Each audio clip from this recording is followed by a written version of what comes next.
Hello, everybody. So last week, the network test for Nightreign happened, and I was thankfully able to get a code to be able to play on it. And well, today I'm just gonna give some of my thoughts on it. The title should give away some of my general feelings, but of course, we're gonna go into depth into a lot of little things that I think about and a lot of the little flaws I think it has so far, which hopefully will get fixed. But admittedly, being less than 3 months into the release, it might be doubtful. We'll see. I will just give my thoughts for now, and we'll see how it goes when the game releases. So when the first reveal trailer actually came out, I was definitely skeptical at first. When I was looking at it, it definitely looked not like a normal game, I would say. But for that same reason, I thought it was a little bit exciting in a sense as well. And I was happy that they're definitely trying something new because to me, I'm starting to feel that like the normal formula they've been doing for, the Soulsborne games is starting to get a little stale, at least for me. And I'm definitely willing to see what they try something new. I mean, Sekiro wasn't too different per se, but it was something was new enough that it felt nice at the time. So I just was excited to see what they would do. And the fact that it's clear like a B team game probably helped in that regard too. Like you can just focus on making a fun game that didn't necessarily have to be the standard Soulsborne formula thing, whatever that they've been doing for the past 15 years now. So neither for the base game or the network test that they announced did I really have any expectations per se. So I wasn't coming in like trying to love it or hate it. I was just wanted to see what they were going to do with it. Or at least I was until I saw that some of the YouTubers who got like a early access played to it right before the network test started making videos on it. I didn't watch any of them specifically, but I think it was Ouroboros video on it that described it as a roguelike, and that definitely piqued my interest a little bit. I mean, I didn't have any specific expectations or thoughts of what the game was going to be either. Like I know the Fortnite meme is something that people describe, but obviously they weren't going to literally do a battle royale. I felt, and that was after already hoping that I would be able to play anyway. Now, I should clarify before I get into my general thoughts that I haven't played a roguelike yet. I have been meaning to. I think I own Hades and like Binding of Isaac and stuff. One that also caught my attention was Dead Cells. Like I've been wanting to play those. I just haven't gotten around to it. I think before the actual base game comes out, I would like to play at least one or two to be able to get a better feel for the genre overall, see where the successes and failings of the genre exist and stuff, or what they are. That way I can be better prepared to see how I feel about Nightreign as a roguelike kind of game, instead of just explicitly trying to read it as a Soulsborne game, which definitely not in the general formula. It only just has some of the, say, movements and stuff, and like attacks and spells and stuff like that, but still its own kind of thing, even though it borrows a lot from, obviously, Elden Ring and previous games, as we discovered. So when I actually first played the network test, like the very first session I got in, and I was able to play, I wasn't feeling it at first. I was just, as I said, I wasn't expecting anything per se, but my gut reaction was like, oh, this is different. I don't know if I like it, that kind of feel. Obviously, the exploration wasn't a big deal of it. There's like 5-minute timer for the first circle to start enclosing and stuff like that. So at first, I was definitely a little put off. But the more I played the network test, like even the first day, I did start to warm up to it. Like once I understood what the goal was, what you had to do, what the game is like, kind of giving away the exploration aspect to some degree. I started to warm up to it, and it's starting to feel a little bit better. By the second session, I thought I had my fill of the game and was ready to just like I probably still would have played it like the last one. I kind of started feeling like I kind of got the gist and I was fine not playing anymore. But admittedly, by the time I got to the fourth, which was my last session, I was kind of like, oh no, I kind of want to play more. And even now, I'm kind of like, man, I kind of want to play more. I'm definitely starting to feel like excited to play the game itself, to experience it and not have to wait for a time frame to play it and do it at my own pace. So I definitely think that's a good, sign for the feature, even though I do think there's some flaws and stuff, which I guess we'll have to see if they can fix it. But to actually get into the specifics, I first want to look into the classes before I get into like the things I liked and didn't like about it. So just kind of describe how I thought about them, for me personally. I won't get too spoilery at first if you only want to watch a certain portion of this. I'll probably leave it towards the changes that I liked and stuff like that a little bit later. So obviously you kind of are defaulted to the welder, as I jokingly commented at one time. I don't know how you pronounce it. People told me different thing, but the base like knight class of the game, that is just straight up, Elden Ring character. The only differences are things that are just added to every single character, like the sprint, like the more long distance sprint animation. If you just hold, I think L3 or whatever, the left thumbstick. But besides that, I think more or less everything else is the same as it was in Elden Ring. So if you were kind of concerned when you've seen some of the characters that it might be different, well, that would definitely be your comfort character, like the one you default to if you want to get something mostly familiar. Just you will have to learn a few things here and there. It probably is a good starter class for that reason, though. Like if you're used to melee characters in the Soulsborne games or Elden Ring specifically, you can just play Wilder and be mostly at home. But because of that, there's not really much else to comment on about it. It's still the same character, and for that reason, I didn't really want to play too much because I kind of already got the gist of that. It was fine to start off with, but I definitely wanted to try out the new stuff because, to my surprise, these classes are pretty different, more than normally would be in the Soulsborne games, who are very customizable to be able to just almost modularly go from build to build with just a couple of, attack differences, stuff like that. So the Duchess, definitely really fun, I would say, to play Duchess, especially compared to the other characters, because the speed, like you generally have a lot of speed with all the characters for like sprinting and stuff like that, but for Duchess it's even more pronounced because if it's more of a dex specific character and stuff like that. That one ability where you can like get the hits in extra is fun and all, but definitely really strong. It seemed like a little too strong. But it does feel like the bosses are generally a little bit padded out and stuff, so you won't be able to just destroy them all too fast necessarily. I definitely beat some really fast with a group, but you know what I mean. They're accommodated somewhat, the bosses, to be able to not destroy them, even if you have a strong ability like the Duchess's little thing. The Veil thing, I'm still a little bit unsure about what the specific uses for it. I will get into one that I thought of later on, but for now, like, it just hides you and the rest of the players for a brief amount of time. I want to say around 6 seconds, I think I saw, or something. Maybe a little bit more. And boss fights, at least, very limited utility. Like, it definitely would de-aggro, I would assume. Like, at least you and maybe some of the other guys. Which can be useful in times. Definitely just a weird one to have as an ult. I would almost feel like this should be flipped, in a sense, The multi-double, like, fucking stand ability thing that it has should probably be the ultimate, I feel. But I don't know. Maybe they just thought it was too strong. I don't know. A lot of the weapons specifically, besides the dagger you start off with, or maybe just all the daggers, I don't think I actually checked the other daggers' moveset, per se. Unless I was two-handing or dual-wielding, but anyway. I mean, the moveset of the weapons itself mostly seem the same. It's just kind of you have to focus on more dex things to be optimal in Duchess, I assume. But I do like the double dodge thing. It's definitely a nice little added ability, per se, that you can have more distance covered. It definitely is more interesting than just having like a light roll, I would say, because I think they all pretty much have a mid roll type thing, but you get an additional one for Duchess, which is nice. And I will cover that a little bit as well in another point coming up. But yeah, Duchess is really fun. If you just like being fast, like with any weapon, not just a dagger, it's probably a class for you. But I mean, I would definitely recommend trying out most of them, unless there's one that you're just like, yeah, that doesn't feel like my kind of build, like a magician, if that's not your vibe. But she was nice. I really enjoyed playing her as well. She was definitely, I want to say, my favorite if the build goes right. There's definitely a lot of RNG aspects to it with the roguelike elements, where you may not get the build you want, per se. That's kind of fine in a sense. That's kind of how roguelikes are, from my understanding. There could be some slight drawbacks to something like that in these kinds of games, but, I guess it's fine that it has it. The Recluse, or the Magician class, was also very, very fun to me. I'm kind of debating whether, like, those two, or which one of those two is my favorite, honestly. Because I definitely feel like they've done Magicians... I hesitate to say it outright like this, but the most right, I won't say, in any other games. Because, as I said earlier, the previous Soulsborne games, there's always some limitation in what you can do as a class. Because you are very modular. Like, if you want to throw in a staff to a knight character, you can. Like, there's no reason not to.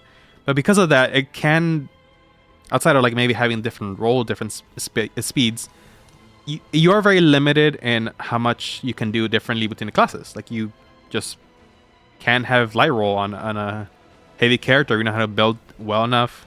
And I kind of get why they have to do that, especially when there is PvP in the base games and stuff like that, where if you have a tanky character that can light roll, that's just a nightmare for PvP encounters, no matter who you are or what you're doing.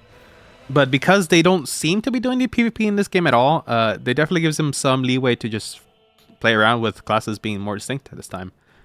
And Recluse is the one that feel benefits from it the most because they have their own abilities, which we'll get to in a second, that makes them more viable to be able to throw FP all over the place.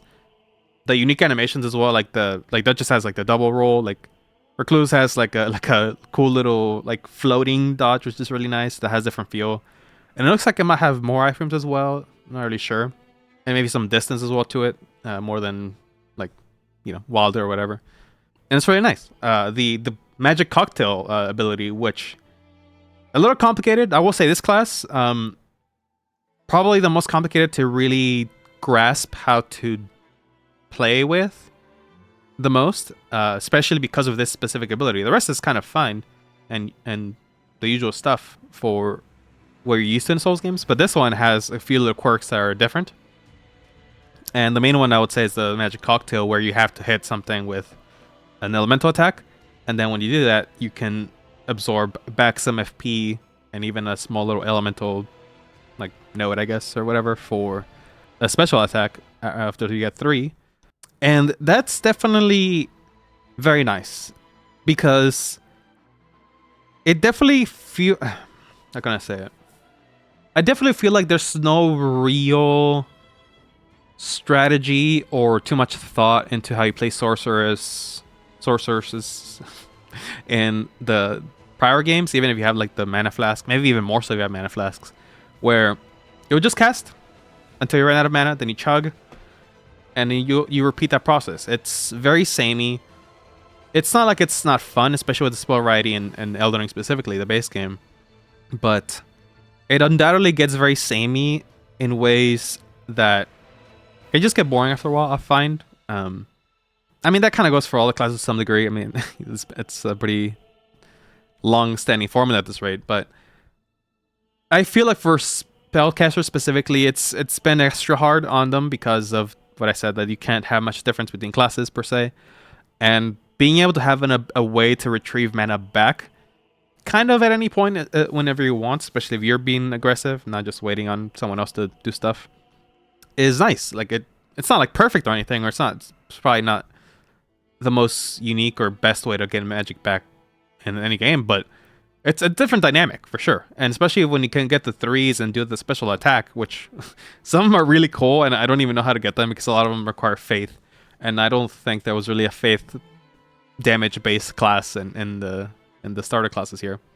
But it's really fun. I really enjoyed Recluse, specifically because of that. Once you get the grasp of that, it's like, oh, okay, so I can kind of be aggressive and kind of go at my pace. I don't always have to be on top of my mana for that reason, but you do have to keep an eye on it still to some degree. It was just really nice to be able to play a magician that feels different enough from the other classes than, pretty much any other game in the series.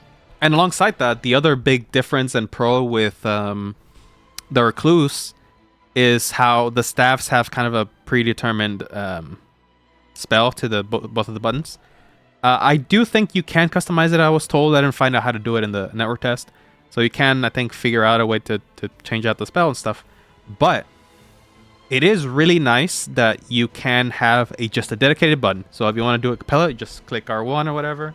R2 would be, another stronger spell or whatever.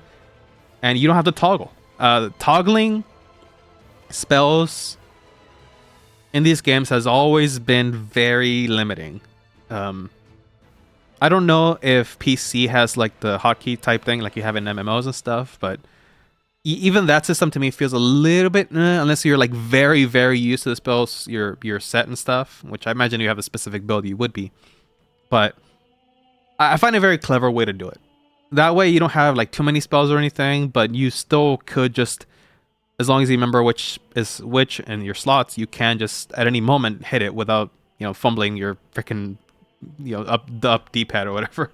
Like you just know when it's supposed at. You can access it at any time without having to menu, basically. And that's really nice. And another big reason why the Recluse felt more fun this time, because we'll see how it works with like the seals as well, with faith spells being able to be more used now. when the base game drops with different classes or whatever it is. That was also another issue as well until the DLC introduced the what was it called? The staff of the I forgot what it's called. The staff from a tier that lets you cast both. That was sorely needed through the entirety of the base game because of just the fact that you can't interweave casts between spells and incantations very easily. You'd have to just like essentially remember two things. You have to remember when you get to that thing and remember which of the two sides you're on. And maybe that's fine for if you have enough practice, but a little bit of a barrier of entry, I suppose, for a spellcaster that wants to mess with both classes. And until the staff of I want to say the guilty, it's not the guilty. Staff of the Beyond, that's what it was. Until that was introduced, you didn't really have an easy way to do that without. And also just having two what do you call them? Two staffs or two incantation things in both hands. Like that's another way you can do it, but like it's you have no melee option at that point. You have to switch out, which it's fine. Like like that's how some people just play with having to switch out like their one incantation tool and then with a weapon or a shield or whatever it is. But it's just better, and that's in this way I feel.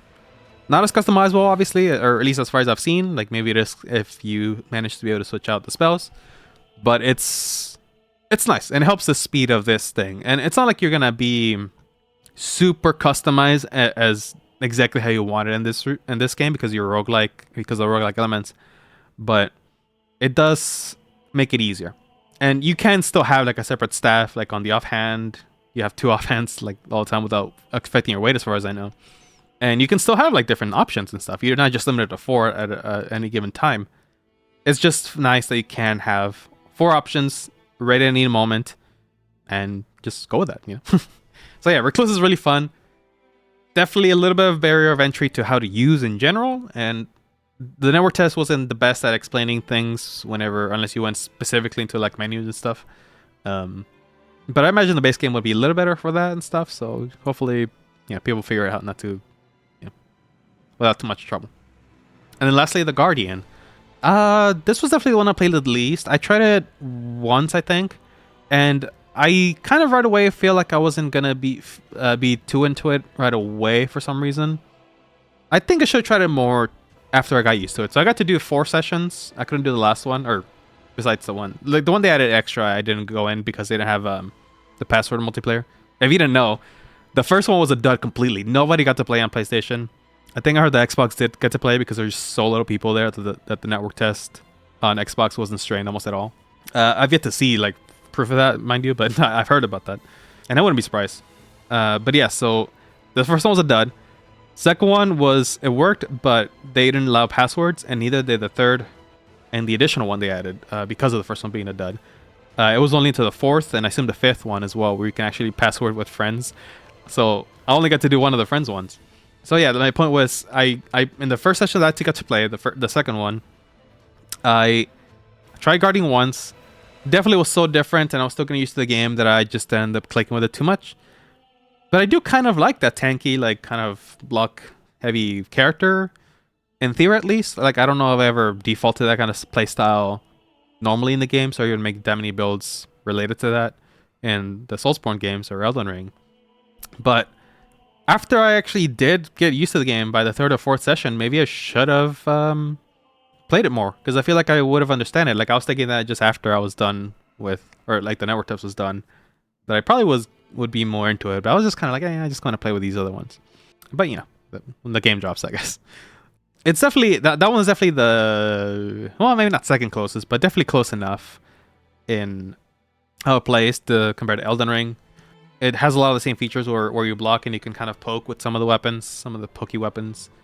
It was just a little rough at first when you don't got a lot of levels, and obviously, once you understand, like you kind of have to grind a little bit right off the bat just to not be squishy as hell, because all the characters have like no health at the beginning. You basically don't want to fight any bosses. You just want to go for enemies and then eventually bosses and stuff. So that probably didn't help. Like I didn't have that much stamina until like the end, and even then I wasn't quite used to managing it and then learning the bosses. I think it was with the Guardian that I first got to the final boss of the network test. It was a trial by fire kind of situation, even though by that point I played all the characters, I think. But this, I don't know. I don't have much to comment on it. Not just because of that, the fact that I hadn't played it that much. I get to play enough to see how the vibe was.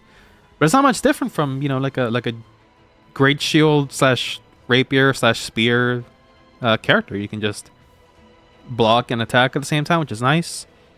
I will get a few things that I wish I had in a bit. But yeah, there's not much to comment on. Like the only thing added from that kind of thing is that you can dodge and block at the same time, which is nice. It'll definitely be draining as hell with your stamina, but if you find yourself in a situation where that's your only option, then that's nice. I do wish that it had like a small glide whenever you did like a big jump and stuff, and you can just kind of go forward a little bit. It's like, in the spirit of giving the classes more distinctness, I think it should have had a little bit of a dive maneuver once you're like doing a high jump or something, as they kind of already were doing, or at least as far as I know, they didn't have it. Maybe they did have it and I just didn't find it or something. That's very possible. But if not, then yeah, I would like a little glide. Not something that can break the game by any means, but I do gotta say though, it is really, really funny when someone else playing Guardian and you just hear the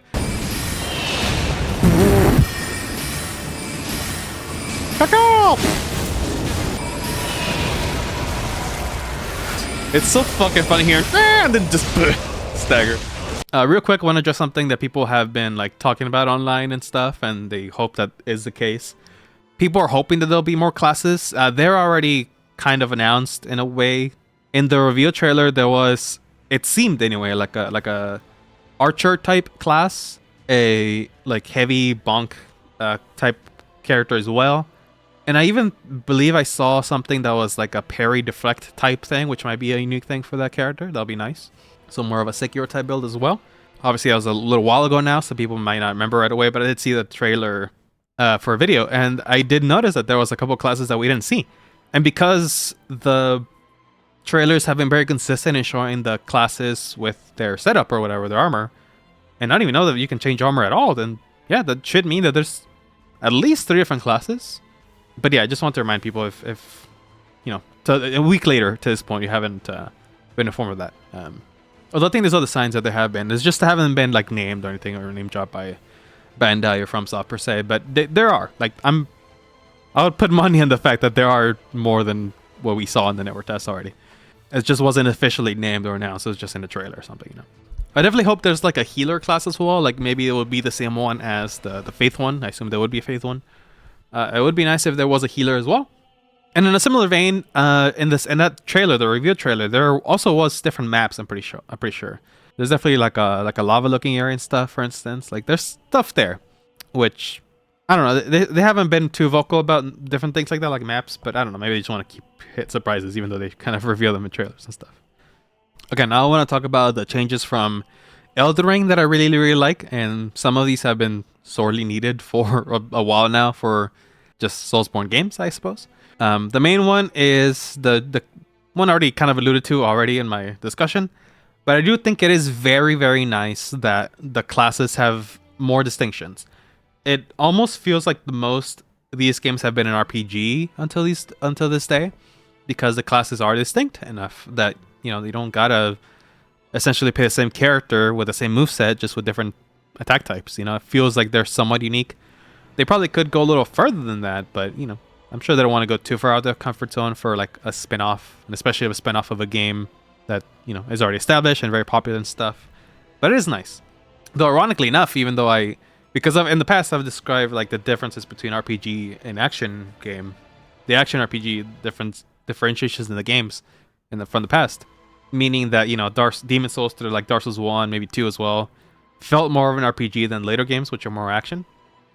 Ironically enough, they're also somewhat doubling down on the speed of the characters, which to some degree has been lacking for Elden Ring. Like Dark Souls 3 and Elden Ring, I would say, like they are faster games than Dark Souls 1 and 2 and stuff, but like they didn't really feel like the combat was suited for the bosses as much. Like they just kind of sped up a lot of the bosses and maybe not sped up the character enough sometimes, it felt like, especially towards the Shadows of the Earth Tree, I would say. Whereas in Bloodborne, at least they were kind of designed with you having a very fast recovery dodges and stuff. Like, you could just recover from your dodge really fast and, go on your way with, whatever you need to do. And it's the more aggressive playstyle with the rally system. Like, there's just a lot of things that design-wise they don't always carry. Like, this is something I've noticed with FromSoft, with very, very particular examples. But sometimes whenever they bring back a mechanic from a different game, like a previous game that they released, so say Bloodborne in this case, to Dark Souls 3, they will bring back a mechanic from that previous game and implement it into this game that maybe already has, history, like Dark Souls 3, the previous Dark Souls as a reference. So they'll bring back aspects from those games, but also Bloodborne, because it worked well, I suppose, and people liked it. So just say the speed of it. Like, they brought the speed from Bloodborne.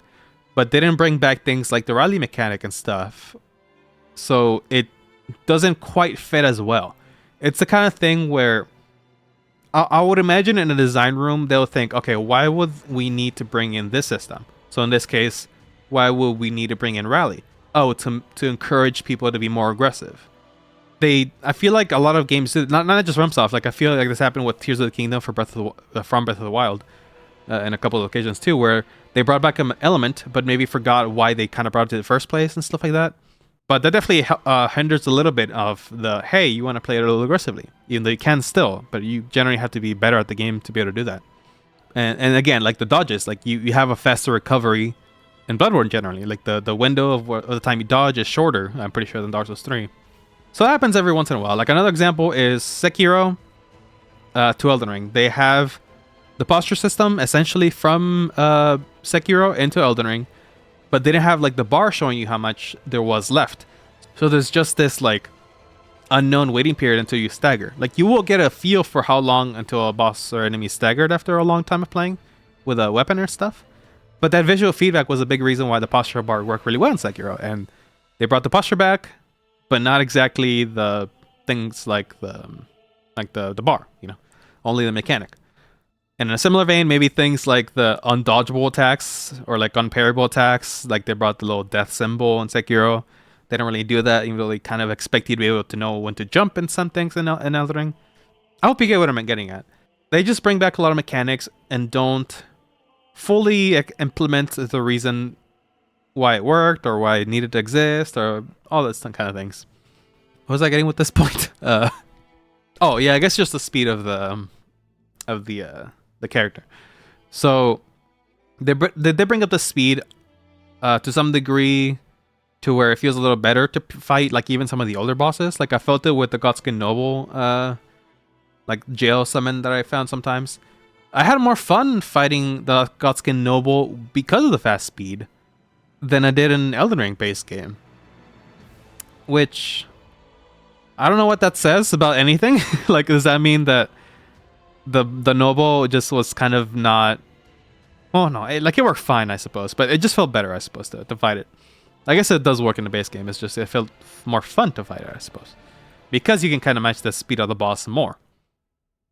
But it is just kind of funny how they double down on the RPG elements from the previous games. Like, they actually expanded more on the RPG elements than some of the newer games. Because admittedly, a lot of the last couple of games I felt more like action than the RPG to some degree. And then the Sekiro, which literally just kind of cut out the RPG elements. But at the same time, they also doubled down on the action aspect where they sped up the gameplay to make it more like, fast-paced to some degree. Maybe not to that degree, because the speed is mostly just on the sprinting. But I suppose there's also like the dodges where you can dodge roll twice and stuff and all that. But I guess it just means that they don't have to be mutually exclusive. You can kind of bring elements from both. It's not like it's a tug of war between the two mechanics. I just kind of felt like that for a long time with the Soul series. Because, yeah, like Bloodborne, definitely Sekiro, given that they literally is just an action game, or rhythm game as some say. And even Dark Souls 3 to some degree, just felt less RPG than they did action game at that point, where you could say that the first 3 Souls games were more RPG, or at least equal, as they are action games. And you could argue that the action isn't the best part of the games. I mean, that's, like I said, for everyone to decide what they prefer, but yeah, I guess it isn't tug of war as that you could kind of think it was before. To some degree. I mean, it's not like this game is, the same. It's not a Soulsborne exploration heavy. I mean, it does have some exploration elements, but it's not the same kind of feel. It's more about picking up what you can in a certain time frame, I suppose, rather than explore everything. It also is nice that the roguelike elements of this game kind of encourage you to try a different setup than normal. Because I feel like people, I mean, especially after a while of playing the game, I assume people just fall into their comfort zone, basically, right? Like you have your, if you like your great swords, then you're probably just gonna play with those for the most part and stuff like that.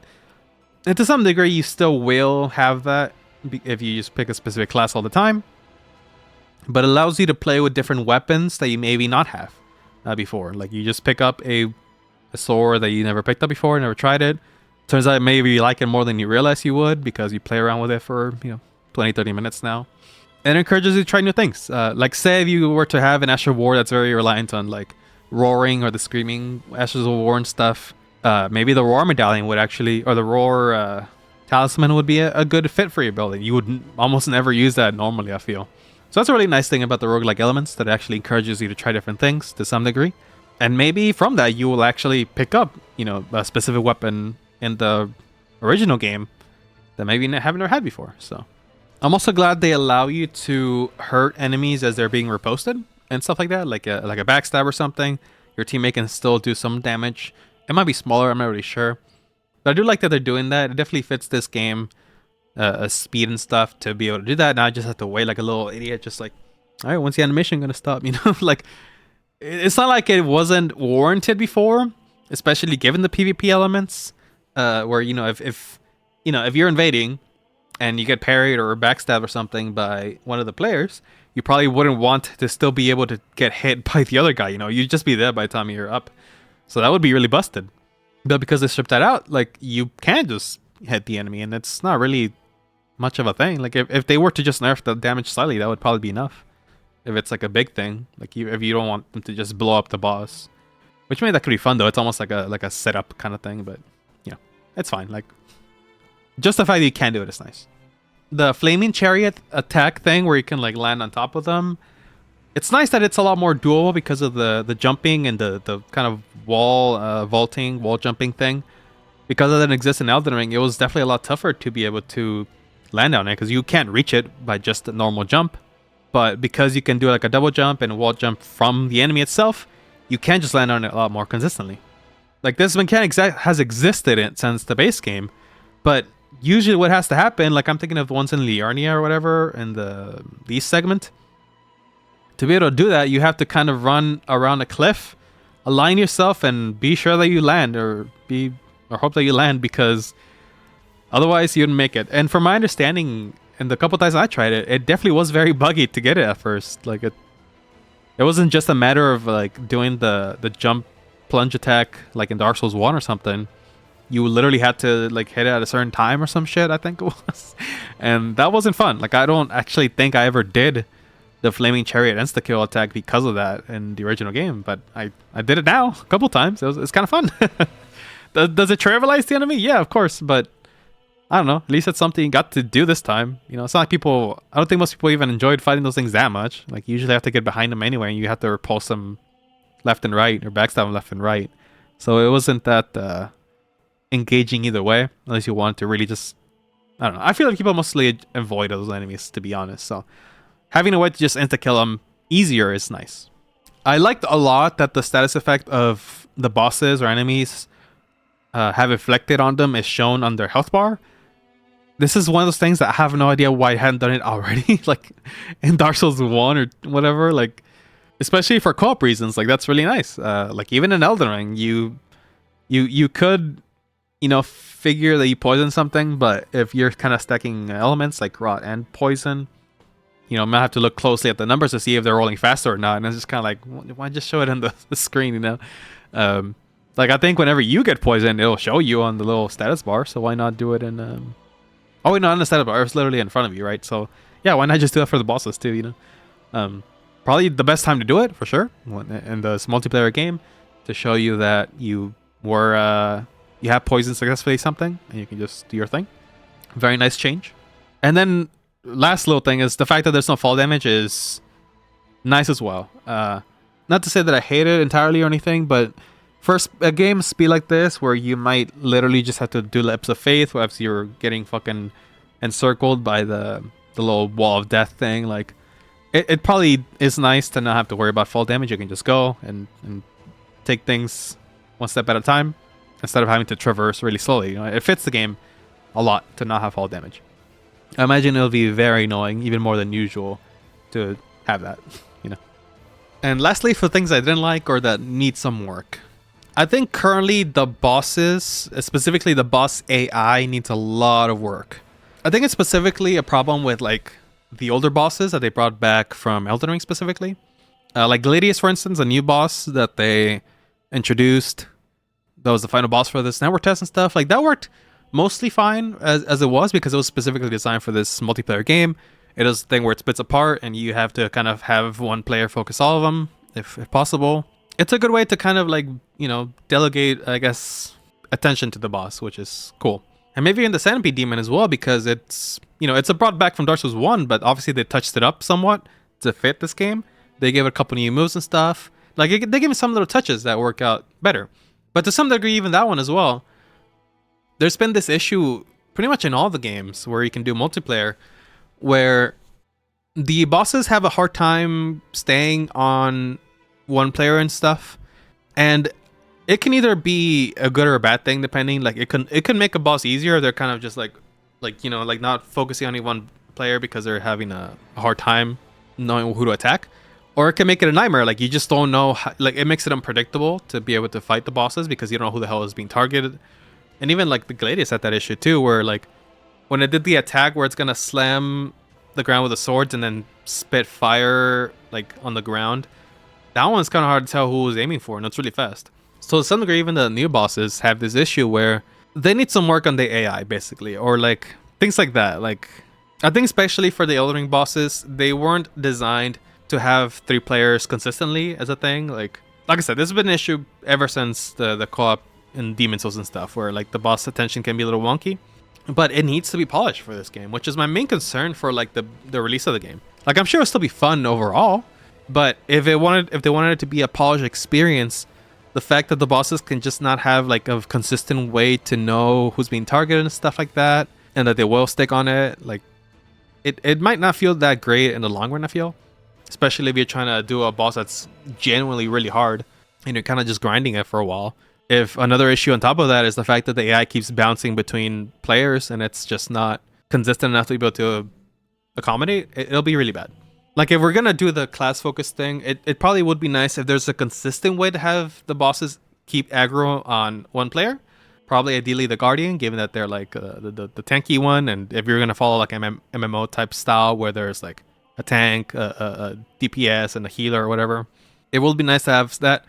There is occasions where the bosses can focus specifically on a target, and it shows you visually what it is, especially if it's like another player. I think if it's focused on you, it doesn't tell you, but there is something like that.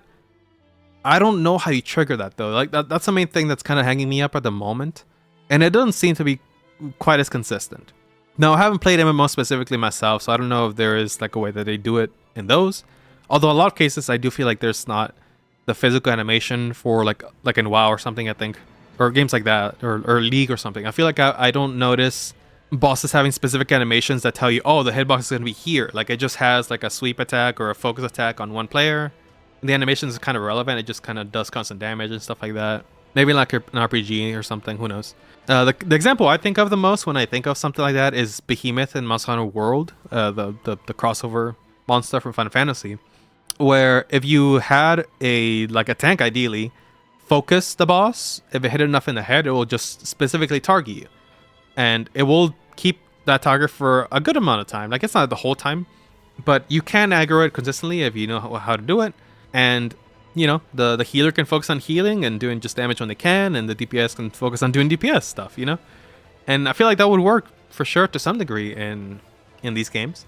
I feel like if they were so specifically like that, where maybe the other two aren't that in danger, maybe they would have to have the boss be more padded out with health and stuff, which, you know, like for these games that can be a little bit of a problem, but this specific one where it's more of a roguelike and, you know, the runs are more important in a sense and you have more leeway, I don't know. The style of game I think would fit it better to be a little bit more padded, and it wouldn't be as frustrating as it would be on the regular Soulsborne games, but it would be nice if it was more consistent. Maybe the AI thing can be tweaked by the time of the release. I don't know. I guess we'll see. I think that's definitely my biggest concern of the bosses. A lot of them were kind of just brought in from Elden Ring, kind of 1-to-1. They have a couple new moves that are fine. Some of them are literally kind of wonky, admittedly kind of wonky, like the dagger spam Morgoth has, where he just if you've seen how he throws and changes target, it's very wonky. It looks really, I don't like it. But I definitely don't think that was the best solution, even though obviously that's the most efficient way, or at least with tweaking and stuff. But yeah, I don't think the way that they brought it in from the previous games is flawless, I guess I would say. I also feel like the reviving mechanic is messy, I suppose. As it stands now, if you don't know, I assume you would by now, but the way you revive your down player or down friend is you have to hit him a couple times. Like there's potentially 3 bars. The first time you'd fall, it'll have one little bar you have to kind of take down. It's like an HP bar. If you fall again really fast, you'll get like a second one. If you fall again a third time, you'll have a third one. After that, I don't know if you just can't be revived or if you just have a third one indefinitely or whatever. And you just have to hit it more times, hit the player more times to revive them. It's fine that you have to hit them. I think the issue that I have with it is like during a boss fight, let's say, especially the ones where you only get one shot. If everyone falls, you reset the run. The fact that you can't lock on consistently to like the boss and also target something else is kind of a problem for this kind of situation. Because yeah, you can do it unlocked and keep an eye on the boss, but what if you're using like a spear or a rapier where the way you like manually aim is a little more difficult? Like if you're using a sword, it might just be easy to just like look to a boss and then hit your friend from the side there. But I don't know, it definitely doesn't feel great in all situations. There's definitely some where it can't be done very well. You can take your time in boss fights. Like you do have a timer in normal gameplay with enemies, but in bosses, I don't know, it can be weird, especially if there's a lot of enemies around still. I don't know what the solution would be in this specific situation per se, outside of making lock-on better, which it's from software and they aren't gonna touch up the lock-on, it seems. It's been fucking 15 years and they still have issues with lock-on, We can hope, I suppose. It's just something that doesn't feel the best at times. I feel like the more I played, the better I got used to it and stuff, but it does feel like the kind of situation where just one little slip can just end the run, but not in a fun way, I will acknowledge that the one thing I consistently thought of that's nice is the Duchess's ultimate attack, which I alluded to earlier. One potential use of it, and the way I decided to default to using it, is save it until one of the players is down, maybe both, if it gets that bad, and ideally both, because that would be better. If you can make it within the 6-second time frame or whatever. The ult where you can hide yourself and even the players is really nice for that. You can hide as soon as someone is downed and focus on reviving them a lot more efficiently. I don't think that's like at best that's a band-aid solution though, because you can't always rely on there being a Duchess in the group, especially if there's going to be 8 or so classes. If the Duchess falls, that complicates things entirely. Their ult might be down, so like you may get one revived and then immediately the other one falls. Yeah, like a band-aid is the best that it is. It's not really like if there's a character that probably would be best for that, it is Duchess, and also like maybe some homing spells with the Recluse, but I don't know. Like I said, I don't exactly know what the solution would be there, but it doesn't feel the best sometimes. Sometimes it feels like the bosses will just, if you're the only one who's alive, you're just gonna have to find your spot to revive them. But how aggressive some of these bosses are. They just don't feel like you'll get it within reasonable time, unless it just don't attack you or something. It's just weird. I don't know. Maybe the more I play with it, the more I'll get used to it. But if you let me know if you also find that a little bit strange, or you think you can think of a solution that would fit the game and stuff and be fine, let me know. Because I don't know that I've heard this being a common complaint, but if you do have it, let me know. I would like to see what the feel is on that specifically. The Morgoth invasion system, where like you can just randomly invade you. In theory, it's nice, but it can get out of hand really fast. There is no escape for thee, little pillager. What? Bent on sacking the lands of gold. Well, that was ass. It didn't even let me pick. Is he just gonna hang out up there now? Oh, he's just in this room. God, what is this? just want to stagger him long enough that I can pick something. Just grab whatever. Alright, well that is just ass and horrible, and I hate that. There is no escape for thee, little pillager, bent on sacking the lands of gold. It also kind of is wild that, at least for the network test, Morgoth was one of the tougher bosses in that one. So the fact that he's the one that invades you, potentially when you're fighting another boss or something, or whatever, I don't know. It's a little wonky. Maybe in the base game it'll feel better. Who knows? It's just something that felt strange at times. I like the idea. Like I said, in theory it's fine. It's just, yeah, it's a little bit, it needs tweaking, that's for sure. Like the fact that it can invade you in like a cramped place, for better or for worse, is kind of silly. They probably should have no invasion zones. Maybe unless you stall there, maybe that's the idea. But it's not like stalling really helps, you know. It's not like camping is a thing because it's not a PvP game and stuff. But playing with friends could use some work, I feel, or at the very least, they could have gone a different way. The password system is fine as is, I suppose. Especially if they want to go for a Monster Hunter style, where they like you have a hub and then you go on a mission and stuff like that. But given they said that they were inspired by the Seamless co-op mod at some point, and they're considering doing a game like that in the future, or adding systems like that in the future, I feel like it might have, like, this was something I thought about, and maybe this is another expectation some people had, where they thought this game might be a take on that system that's just not in the base game, like, you know, just a co-op based game specifically, and you could maybe do a seamless feature where you can kind of go through the game without really having to resummon per se, outside of, you know, connection issues and stuff like that. But doesn't seem to be the case. I mean, at least the way the network tests, they call it expeditions. I guess we'll see if that's how it actually goes in the main game, but that's how it is now. I guess that's a way to do it. It's not inherently wrong. It's just, I don't know. It's just strange. Like, I think people would have liked having to summon less, I guess, because I feel like that's definitely a problem. Because I feel like that's something that people don't necessarily love all the time when it comes to playing with friends. Like, they probably would like to be able to do it faster than you can, especially in the very, very old games. But also think I might prefer 2-player versus 3-player overall. I mean, not only is it obviously easier to get like a duo going than a trio, just due to the fact of numbers, but I had a couple of sessions in the network test where I had someone disconnect for one reason or another. I definitely know one of them was because the guy's internet was just exploding. It was the worst. Whoa, they spinning over there. Oh my god. Okay, what is happening, bro?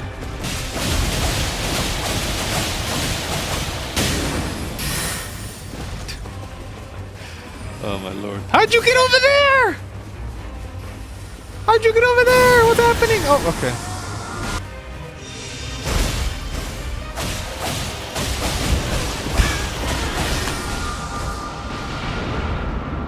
Okay. There's a couple where I'm not sure if the person just disconnected because they didn't like how the run was going, whatever.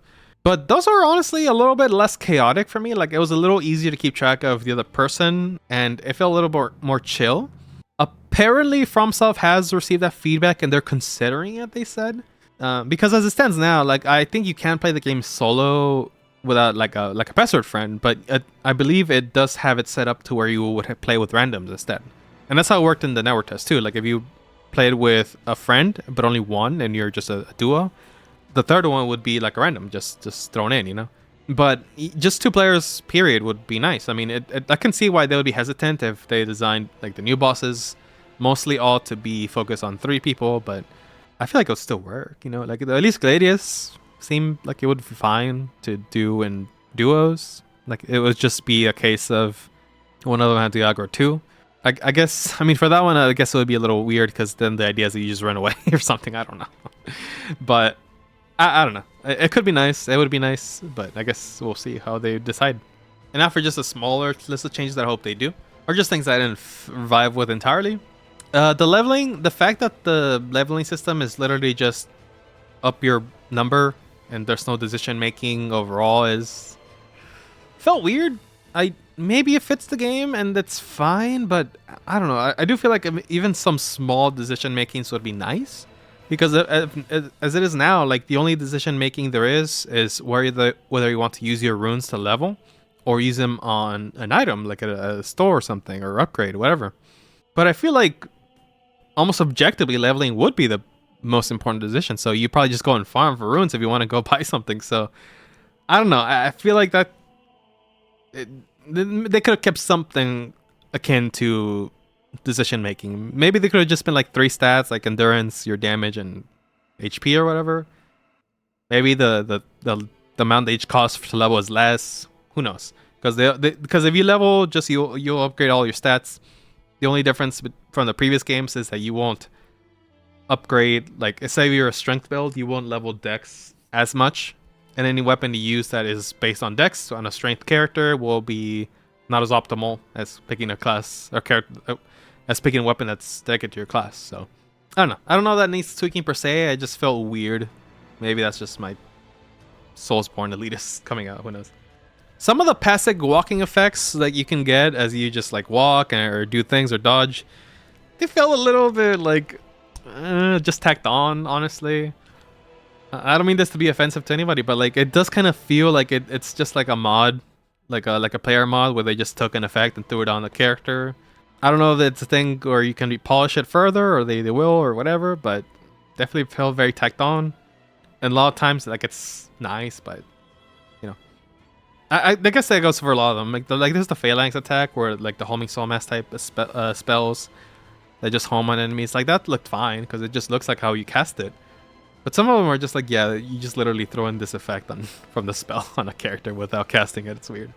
The item pickup speed was like nerfed again. Like Elden Ring made it so you can pick up items faster in Elden Ring compared to before, given how big the world is, how many items you were gonna pick up. But in this case, like you picked up the item once. It usually splits into 3 items, and you have to like pick which ones you want if you don't have enough space and stuff.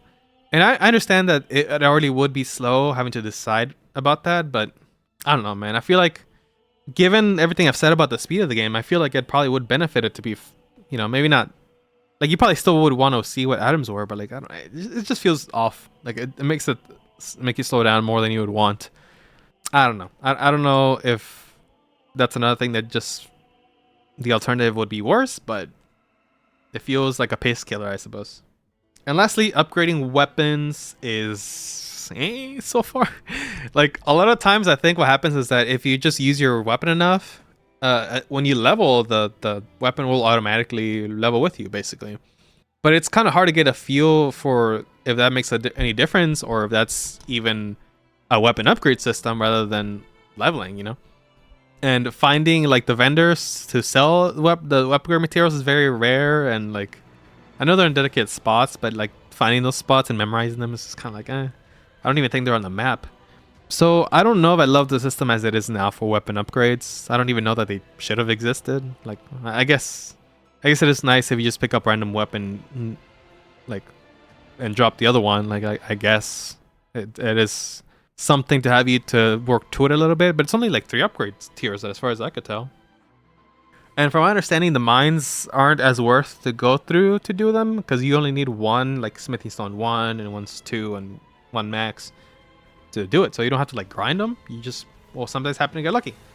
But again, sometimes the leveling alone does it for you. So I don't know. I don't know that they should have had weapon upgrades at all, but who knows. But yeah, I think that's it. As I said, I did enjoy my time overall after I got used to it, which is a good sign. All the flaws I mentioned, if they really don't have time to touch them up, or they don't want to, like the network test you could see as a potential feedback kind of thing. But I mean, again, we're talking about less than 3 months for the actual game release.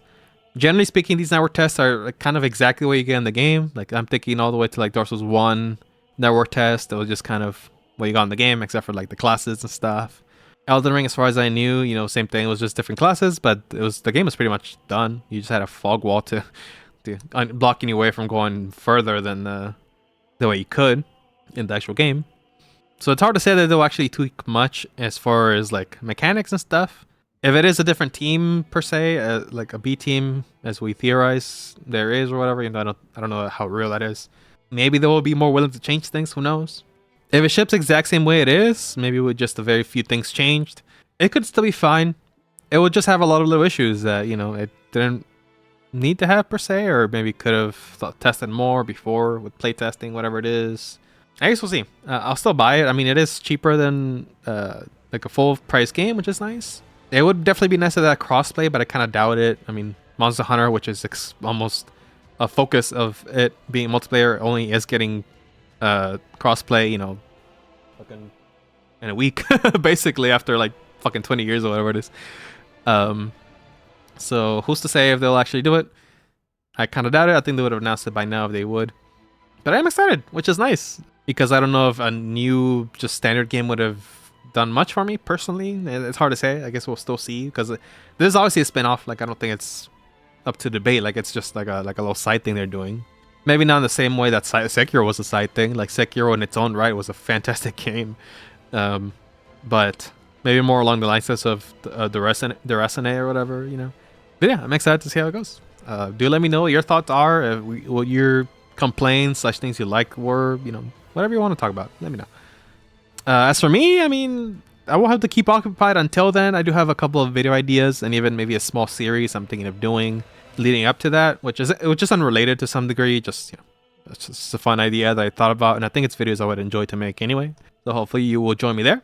I did make right before this a Soulsborne callbacks and a network test for Nightreign, if you want to see that. I do have a lot of the callback videos overall for Elden Ring, the entire game that they called back to the original games. Probably after Nightreign release at some point, I'll probably do Dark Souls 1.0, which, by the way, my Elden Ring 1.0 video finally reached 1 million views overall, right before the year mark, which is pretty awesome. Thank you if any of you are watching from that. That was definitely really neat and a good motivation. My first 1 million views. But yeah, if anything like that sounds up your alley, do consider subscribing. I would appreciate it. We're also definitely close to 10,000, so that's also really nice. That'll be a nice goal to reach. And you would like to join these 5 fella right here? These are my members who, you know, sub to me for less than $1. Well, taxes may more, but, you know, around $1 a month. I did react to the Nightreign review trailer when it first dropped. If you want to see that, if that's up your alley. I would say my Nameless King reaction is pretty funny. But yeah, I guess this is a Nightreign waiting room now. Let's keep ourselves occupied until then. So thank you for watching. I appreciate it if you watch all the way to the end. And I hope to see you again, everybody. Bye-bye.